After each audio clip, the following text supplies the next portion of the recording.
Hello and welcome to Stream Tabulous. So, Juggernaut XL, maker of a public model for Krita and AI Diffusion, has dropped a new model called a Lightning model, which is faster to generate images. Now, it is based on, or as far as I can tell, it works a lot better with an RTX graphics card than it does on the old GTX graphics card that this system has. So we'll talk about that more when I show you the actual model. And I'm going to show you how you can set the model up in Krita AI Diffusion, so you can still use it in that and get fantastic renders, really good render times. And I'll leave the link in the description below to the actual model itself. I also want to give a shout out to Cosmic, who is one of the YouTube followers, which my videos have been helping them out. So it's fantastic to hear. And he knows that, well, obviously I talk about my disabilities in the arm and what pushed me into using AI and wanting to learn about it. Sent me this old 2008 immaculate condition, if I pronounce this correctly, Wacom tablet with pen.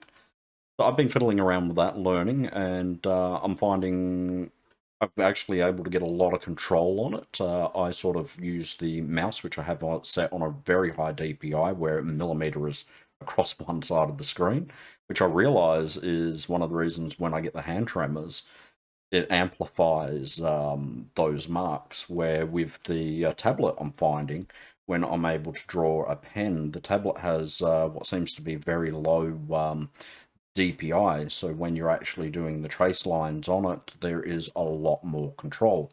So I'm using a bit of a mix there, and I'm finding it fantastic with photo editing at the moment.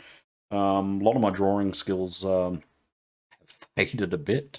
We'll see how I go trying to emulate the painting skills that I do on my phone and tablet. So I'll be having some fun with that, and it'll be interesting to see how I can incorporate that into these videos, because there are methods like this tree on the side here, which I use the live painting method to actually paint the tree and paint the leaves and just let the AI fill in the details, the shadows, and blend it to the actual walls. So I found that to be fantastic.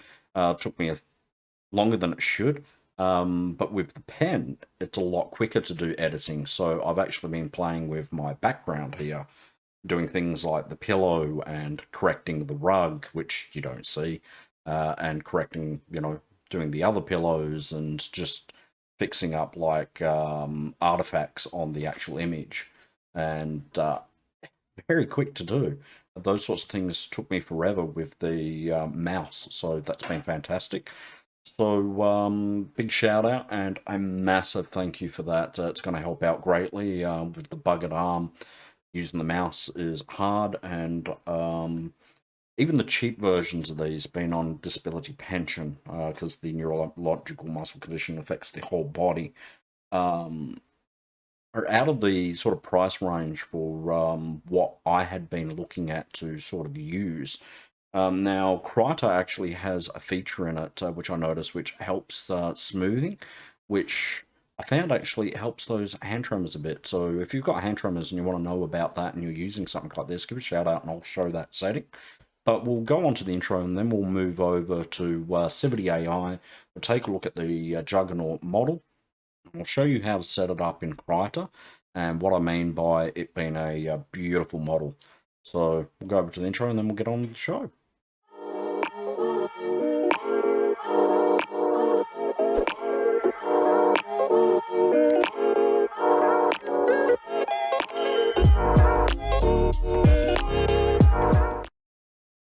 Okay, so here we are on CivitAI, and I'll leave the link below for this. Just drop that off. And this is the Juggernaut XL model here, and you can see all the previous models, and you can click on them if you wanted to, download some of the older ones. And I actually don't think I have this version. I do have a version 9, but it wasn't Photo 2, so the previous version 9 seems to be overwritten, and then they've uploaded this one. So always back up your models, because I do find sometimes they drop ones off. Maybe some people have issues with it, with the type of interface that they're actually using it on. But this RD Photo 2 Lightning, for people that are using RTX graphics cards, it can do renders in a matter of seconds, as in like 4 seconds to 6 seconds. And I found on the 3060, which is a 8 gig model that I have, it renders in probably about 6 seconds with the settings that I have in it. With the GTX, it's about 10 seconds. It's not exactly fast and fancy, but the results are rather splendid for what it does. And it's probably one of these one-click prompts. It'd be interesting to see how it works with using it in Krita to change elements and actually build up on things. So I'll be having some fun playing with that. So if you don't know how to install models in Krita, there's a couple of videos which I'll link in the description below to about CivitAI, how to put models in Krita, and things like that. So check the links out below and check those videos out if you're new and you don't know how to put models in Krita. So here we would just click on that, and obviously it would download it and put it where we want it. If we come down, it tells us, usually, if I can find it, settings for the steps that you want to put it on. So it says 4 steps and so forth. So it tells us about the settings. And I'll leave a link to another YouTuber that goes into more details about it. But he's using it with Comfy AI, which of course is the core that Krita actually uses. But there's still a difference, because Comfy UI, you can add the workflows to it. With Krita and AI Diffusion, the workflows are already created, so they're not taking the full advantage of the way these models are meant to work, because they're meant to work with specific workflows. But there are ways to still use them and still get fantastic results with it. So we'll take a look at that, and you can see how suggested. I think there's more down here. We come down. It shows the settings, and it says you should run it with this sampler here, not in Krita, and I'll show you why. And it just goes in to say, you know, the best steps that you can work on, the best, you know, how much of the Stable Diffusion should have, you know, be able to change what your prompt style is. And when it's low, it means to the prompt, don't have liberty for the AI to create what it wants and what it tries to interpret and change. So we'll go over to Krita and we'll take a look at it. Okay, so here we are in Krita. I'm just going to create an image. Now I'm ignoring the CivitAI's resolution for their recommended, and I'm dropping it down to 628 by 1000. Now, keep in mind, like, this one's narrow, so when the AI renders, it's going to be a more narrow field, so you may lose parts of the face of that. I'm okay with that. So I'm not going to go into the full details, but basically, if you click on this here, it will open, and I'll drag it over from the other screen. Okay. So you would drop your models into here if you're using, if you're just putting it directly into the Krita. If you're not dropping it into the Krita, I have a video on how you can actually put it into your model directory. So if you're using Easy Diffusion, Automatic 11, and a bunch of them, and you can point it to the one directory. I do use Easy Diffusion, which I have videos on, and I love Easy Diffusion. So I have a video on how you can link it to those model directories. But basically, once you've got it in here and you create your new model by adding it, and then you give it a name, and then you point it to the model that you actually want to use. In this case, I already actually have it set up, so we'll come down, and I have it here.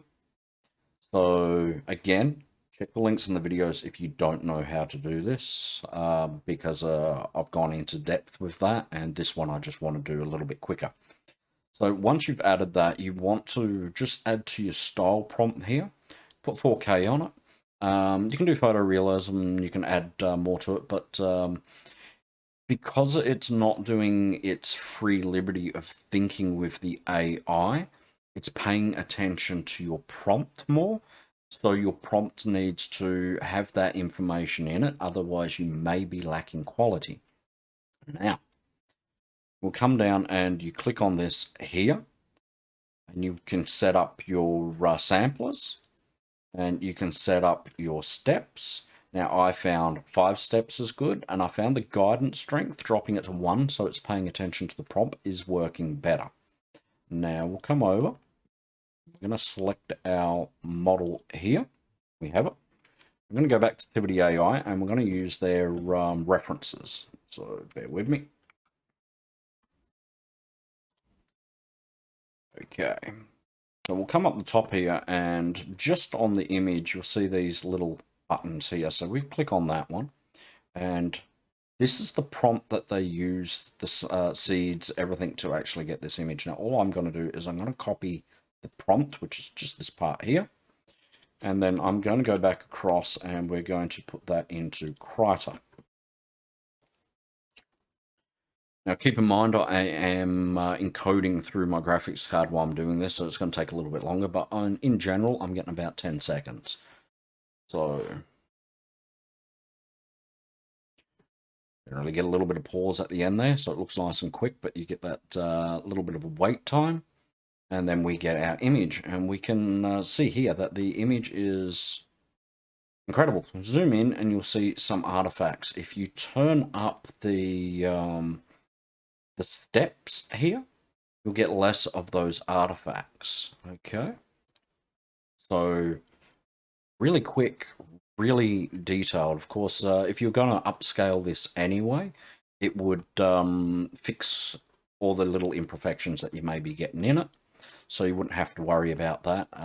Like, even if you're using, say, Gigapixel AI or Gigapixel Photo, it would go through and correct a lot of the little artifacts that you may see. But if you're looking at this from a distance, it's actually nice to have those imperfections, because those imperfections give more realism to a face. No one's got perfect skin. So what we're seeing here is actually fantastic and giving a more realistic look. You could say there's a little bit of too much symmetry in the eyes, so there is a bit of that, what they call the uncanny valley. So you can see the tilt on the head there, but no one's eyes are perfectly level, and, you know, the mouth is awfully perfect. We can render another one, and we'll also see that it's paying attention to the prompt to the point that, because of the way the model is made, using that prompt is getting almost the same sort of person as what you're seeing on the CivitAI. Okay, so we have that. Now, if we come through, and I put it on Euler, if we actually change that and we put it on the DPM++, which is what they're using, I'm going to find it doesn't work. And the reason for that is we don't have the workflow to actually fix the errors which are recurring. So basically what you've got with AI is you've got multiple layers. Oh, we're going to get a good one on that one. No, there we go. So that does show it. Looks great on the little picture.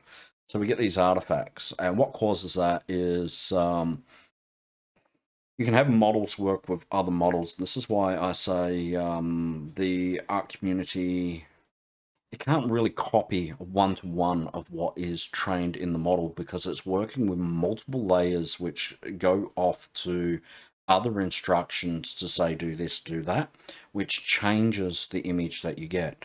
So, for example, I've talked before about using different samplers. You get different results, and that is part of the reason why, is because that sampler might be, say, designed to be more cartoon and so forth. With Comfy UI or Comfy AI, you have those workflows that can be added where it can utilize more than one model together, and you can get those cleaned up results. So take this image and then use this image again, and basically upscale it and clean it up and add to it. So, and since we're not getting that workflow, we can actually come through and select different ones through here. LCM will probably be messy, but we can try that. I haven't actually tested that one yet. LCMs are made, the LCM sampler is made to work with an LCM model, which is meant to give faster results. The in-paint models generally use that. You can actually see we're actually getting pretty fantastic, to be honest. That's once that's upscaled and changed, it's really good. Too many freckles, but you do have people like that. But you'll see if I generate another one, we're probably going to get that same amount of imperfection. So where you find the Euler, not bad. Where you find with the Euler, it's cleaner with softer freckles. So depending on what you're going for, you can change this to what you actually want. If I go to Euler A, I'll show that one. It's a different result to just Euler, which is the older style. But we can see even on the old GTX, it's close to your SD 1.5 model speeds. So it is very fast, and on RTX cards, it is blindingly fast. So we can see that's smoother compared to the other Euler. So we can change that to that one. We do another render. And I'm assuming that we'll get that more sharper without that sort of blurred effect around the edges, is what I'd assume. Yeah, and we can see that is back to that general basis of those ones that we've actually done there. So I find, niche there, these are the best settings to actually have in Krita. So I find that's important because if someone's gone on to CivitAI and they've paid attention to that and they've set it up, they might be finding that their results are coming through as this. So that's why I'm doing this video, to show you that you can use it in Krita with the AI Diffusion, and you can get fantastic results. If we come back across to CivitAI, we can have a look at these other ones. We can copy this. So these models are designed to be more prompt coherent, meaning they pay more attention to what you're actually writing in your prompt, which is something important to know, which means they're generally made for shorter, more accurate prompts than longer prompts, and they should try to stick to your prompt to be what you're trying to describe, more than having that free AI liberty to do what it wants. So we come through, we can try this. A moment. I'm actually surprised it's actually working really well, considering it's also using the graphics to record this video. Sort of keep having to look over to make sure that I am still recording. We can see that there. So it's a little bit not as clean outside that window. Maybe it looks a bit like rain, but we're getting that same sort of image. Now, of course, we can go through and we can put the steps up. So we can move that to 10.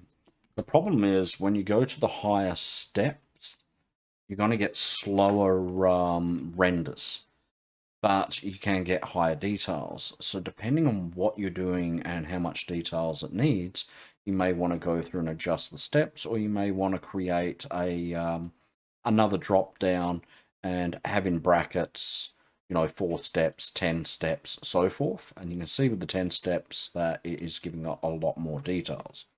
So you could come through and you could just add on here, brackets 10 step, brackets 4 steps, and have that model multiple times.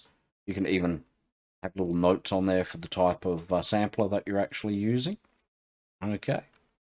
So, and I imagine if I run this a few times, you'll probably get the similar sort of images. You can see that's it's coherent to what the samples are on the website, and it is with its trained data and the prompts that are being entered is why you're getting more consistency, which, I mean, if you're trying to generate backgrounds and you wanted the same sort of looking room, then there wouldn't be a lot of editing. Like, you could just, with Krita, of course, you could just select this window here, rerun the window, and just change that prompt down to, you know, the skyscrapers outside the window, and just fix these areas up and build consistent images for your scene work, and then you could put your characters in and so forth, so you can build up your storyline for if you're doing something like a comic. Of course, I wouldn't go a realistic image if I'm doing the comic. We'll come across here again, and we've got other samples here. Batman frog. I am a huge fan of frogs. Absolutely love them. They're important to the environment. They tell us a lot of what's going on with air pollution and water pollution. So we can try our little froggy. I have those details up still, so we're on 10 seconds. I'm sorry, not 10 seconds, we're on 10 steps, so it will take that a little bit longer. We can drop that down and we can compare how it goes with less steps. Now, those steps may need to be changed depending on what you're actually trying to render. So we can drop that down. 5 steps. We'll render our froggy and we'll see how good he is. And you can see there's it's really clean going close up, and we're just seeing the pixels to generate the image. So yeah, the steps being up higher certainly add a little bit more. So 10's the sweet spot. We're still getting fantastic speeds, and we're getting a lot of details on 10. But I mean, other than the clothing on that, we've got fantastic naples for the way the feet are done. I was going to say that, you know, there's an incorrect number of toes there, but we can see that that is sideways, so we could always imagine that maybe they're off with a bend.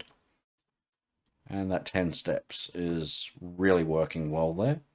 And we can play with the, see what happens if we give the AI more free liberty to design the photo, which will, again, make the speeds a little bit slower. But that gives the AI the ability to look at these focus words and add to the words to try to build up the image. So slows it down because the AI is thinking a lot more on what the words are and what they would relate to in the model to try to build the image better than what you're actually prompting. So keep that in mind. We can see we're getting a clearer model. We're definitely getting the better emblem, like if we go across from that one. We can see that it understands better. So putting that guidance scale up can help, but it slows down your time. So it's something to play with depending on the type of graphics card you've got and what you're actually going for. So we'll drop that back, leave that on 2.5. We'll come across and we'll take a look at one of their other samples. Creature on a board. Let's try this one here. You notice I'm not using any of the negative prompts, so doing really well. We're not having to give that a lot of details. We'll do this one. Again, these are short prompts, which is how these models are made to work. And we can see on the old GTX1070, it is a super clock, but that just means it's a little bit faster with its memory and that. We're getting fantastic results and fantastic speeds. which shows you don't need the fanciest computer in the world. So we can see we're getting great images there. Actually, zoomed out, that's actually fantastic. It's really hard to get that sort of detail on a zoomed out. So we can come through and... This will be interesting. It is very hard to do a cat picture where it is holding or catching a fish. And the reason for that is AI assumes that cats do everything with their mouth. So it has a tendency to try to put it in its mouth rather than actually have the cat holding it. So getting a prompt coherency that works generally takes a lot of negative comments as well to try to force the AI to pay attention to what you're trying to get. So these are a hard image to do. So this will be interesting to me. If it gets it with one click, I'll really be shocked. And of course, I want you guys to see the live time, so I'm not cutting and fast forwarding because I'm trying to show that you can use an older computer, or maybe you're, wow, or maybe you're lucky enough to actually have a mate that has an old GTX graphics card laying around and you could throw it in your machine. You know, there's a lot of forums that you might find locally from computer builders that may be able to help you out and get you a cheap card for a couple of bucks, or maybe even hand you it down free, considering the age of the old GTX cards now. But they a lot of people still sell them for silly prices, so watch what you're buying and keep in mind that because it is old, you don't want to be buying someone's problems. But if you don't have the budget there, it's always something to look at. I don't have the budget to upgrade this computer at this time, so this has the old GTX 1070 in it, and I don't mind it running it because it allows me to show you guys that you can do this sort of thing without a fancy computer. I think that is very important and something a lot of people miss. I want to save that one. I had to save that one. It's just too good not to save. So let's take another look. See if there's anything... Dragon. That'd be very interesting, considering we are running a different type of sampler. How close we can get to that. Come back across.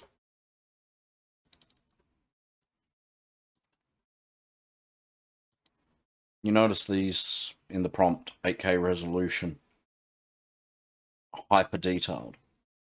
You can take them and you can add them in here, so you don't have to worry about it being in your prompt, which will make it quicker for you to actually do your renders and do your typing. And because of the type of model this is, these 8K resolution and hyper detailed are pretty important to the render. Wow, that's almost 1-to-1, which is insane considering. We'll try this one. Yeah, that is great. Loving it.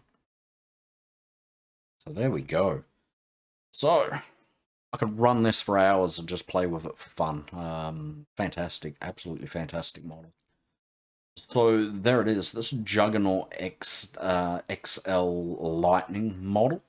I'll leave the links below so you can download it and have a play with it. And probably went a little bit overboard just fiddling with it to show you guys.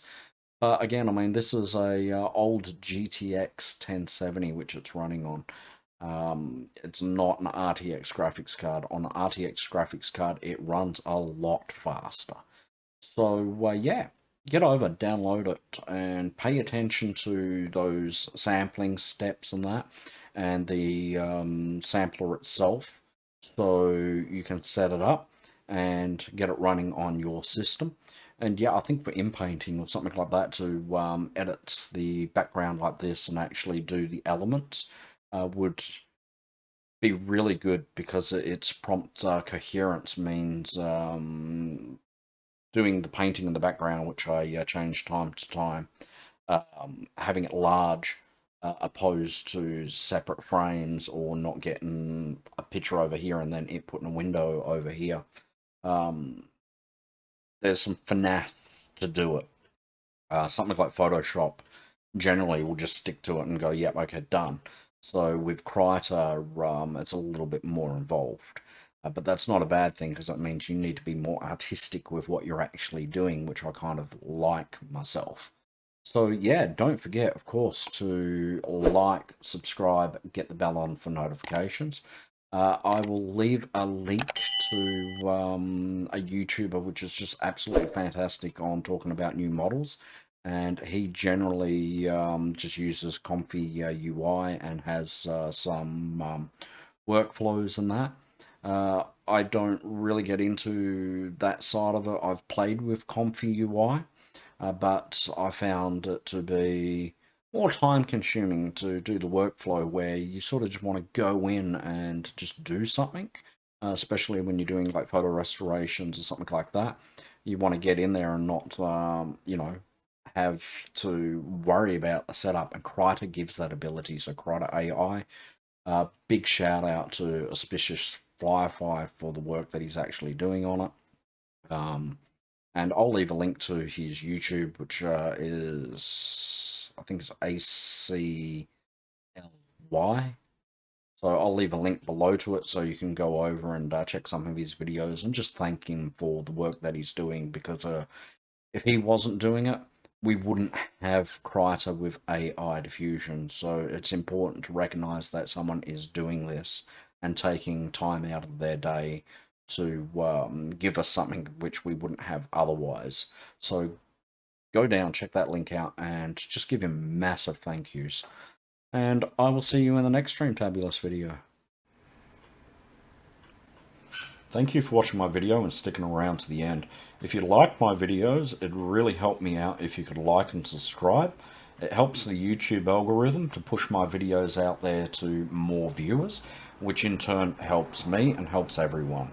So thank you for watching my video and hanging around to the end, and I will see you in the next video.